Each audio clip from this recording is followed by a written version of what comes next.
Hello, and welcome to the Beyond Borders podcast, the podcast that explores topics related to international trade.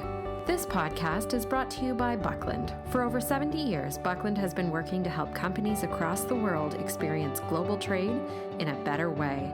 As a customer-focused company, we provide you with a single source of unmatched customs brokerage, trade managed solutions, freight forwarding, and trade technologies and warehousing and distribution services.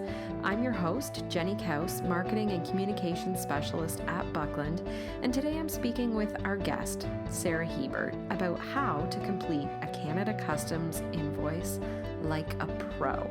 Sarah's an account manager here at Buckland and holds her Certified Customs Specialist designation in Canada and in the United States, and she's also a Certified Trade Compliance Specialist. Sarah has a decade of experience in the industry and has worked with a wide range of importers across industries. Welcome to the podcast, Sarah. Today we are going to be going through the Canada Customs invoice, box by box, to clearly detail how to complete this vital import document and help you avoid costly delays that can occur when it is completed incorrectly. If you can, I recommend that you follow along with our learning guide on this topic that can be found at buckland.com under Learning. We have a downloadable learning guide called How to Complete a Canada Customs Invoice, which makes a great companion to this podcast. Without any further ado, let's get started with box one, Sarah. So the first thing that needs to be filled out on the Canada Customs invoice is the vendor. This needs to be the name and the address from where the goods were purchased. And it's very important that we include the full address in this field. So you have the company name, their street address, state, country, and postal code. Field 2 is the date of direct shipment. This is the date that the goods begin their continuous journey to Canada. We get a lot of questions in regards to how do I know what date to use? Do I use the date the invoice was filled out? Do I use the date that the goods are going to arrive into Canada? This needs to be the date that the goods are loaded into the truck to begin their journey to Canada. If they are loaded into the truck and then they're going to go to a truck yard for a day and then continue to Canada, it must be the date that the goods are loaded into the truck.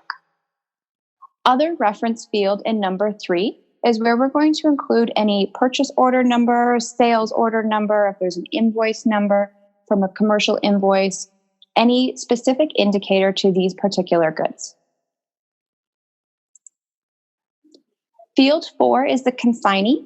This is going to be the party to where the goods are actually physically being shipped to. This can be the same or different from the purchaser, but it's important to know where that truck or plane or train is going to deliver those goods to in Canada. Field number 5 is the purchaser's name and address. With all the addresses on the Canada Customs invoice, make sure we're filling out the complete address. So your street, your province, your country, your postal code. The purchaser needs to be the individual company who will be responsible for the duties and taxes on this shipment. It can be different from the consignee. Frequently, we have goods that are purchased from one company and they're having it direct shipped to one of their customers or a different plant. If this is the same as the consignee, you do have the option to leave it blank. You can enter the same name and address in both if you like. It's not mandatory. Box 6 is for the country of transshipment. If goods are coming through Canada, but they're not going to enter the economy, and they're going to leave the country on their way to another country, we indicate the country where they're going to be going there. Field number 7 is for the country of origin of the goods. It's very important that this is filled out with where the goods are physically made. So if they were perhaps made in China, but they're coming from the US, we indicate China. If we have multiple goods and there's more than one country of origin, we can put various in field 7 or see below in field 7 and indicate for each shipment or each item in the shipment their specific country of origin in field 12. Box 8 is the transportation mode and the place of direct shipment to Canada. We will be entering how the goods are coming into the country. So for example, are they coming by truck? Are they coming by rail? And where were they shipped from? So maybe they were shipped from Los Angeles by truck. We would put truck, Los Angeles.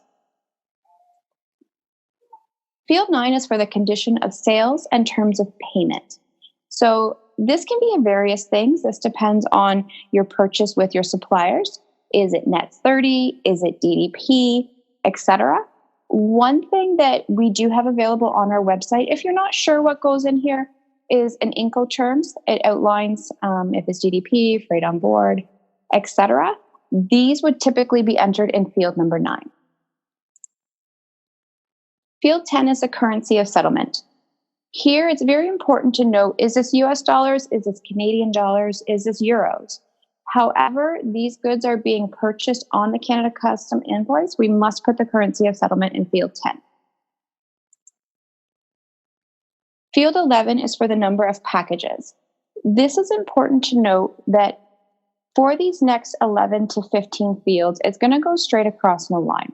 Number 11, we indicate how many packages the goods on line 1 of box 12 are packaged.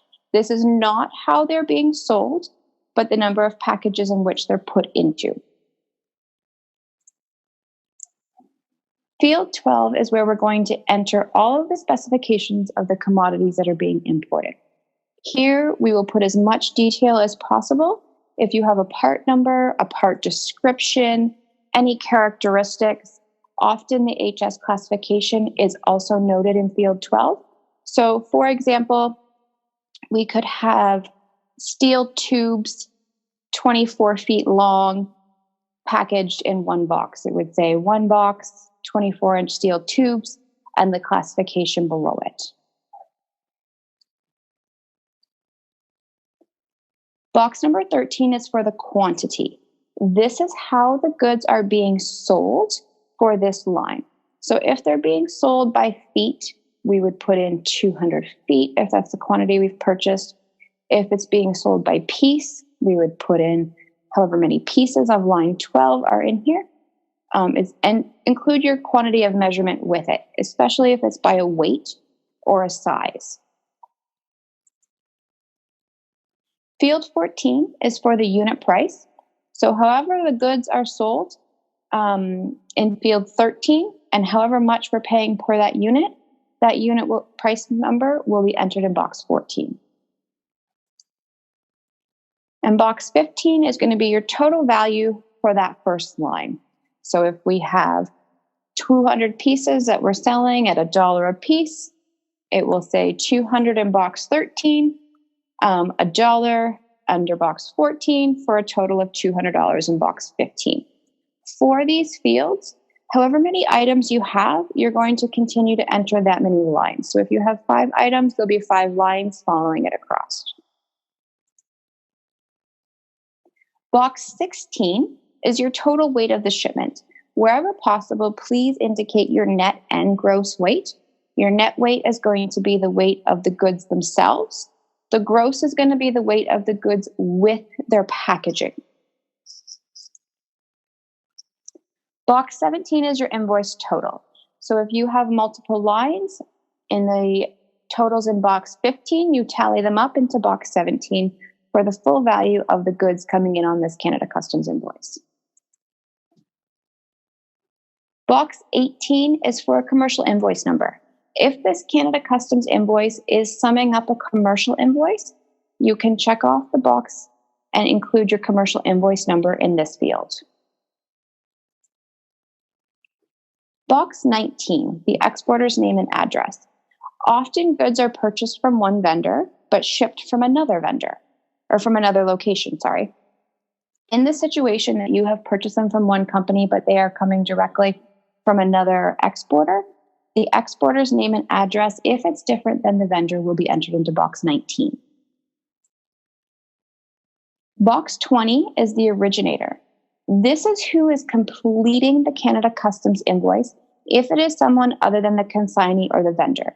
This is typically completed in the situation where an importer is using a freight forwarder on their behalf to sum up perhaps many commercial invoices of the same product. But whoever fills out this particular form needs to note their name and address in box 20. If you have any customs rulings, We will enter them in box 21 for any agency rulings. This is if you're bringing in a specific goods and Canada Customs has indicated this is your ruling number. We're advising you that it must be classified this way.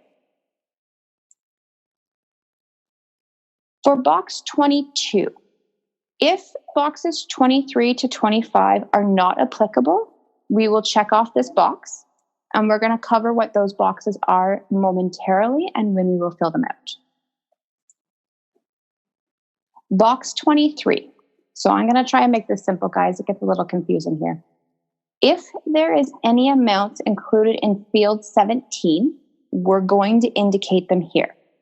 Field 17 is box 23 is most commonly utilized when there's freight or other costs for those goods included in the price that you pay.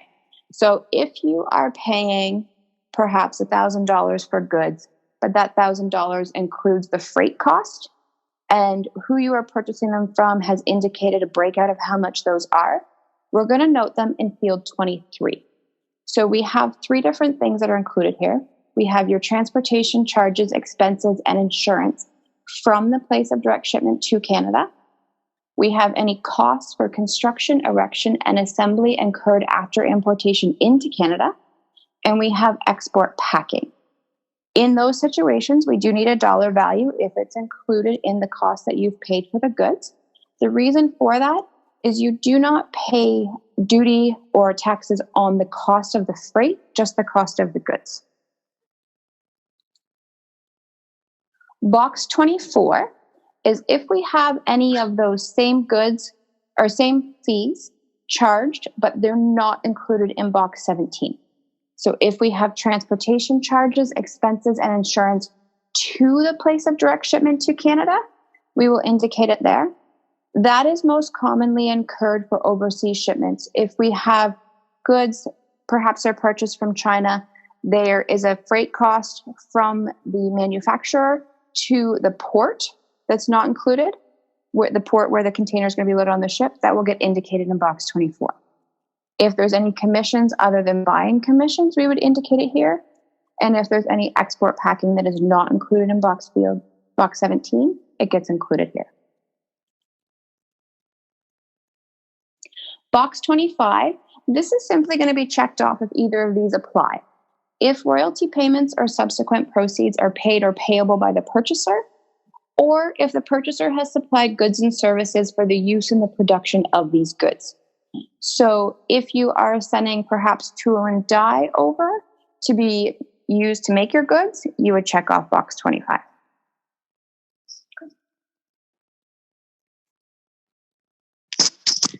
Thank you very much, Sarah. That was great. And I think it's very helpful to go through it in that kind of a way where we're kind of going through it really box by box and detailing exactly how to complete that. So thank you for walking us through that Canada Customs invoice in that step-by-step way.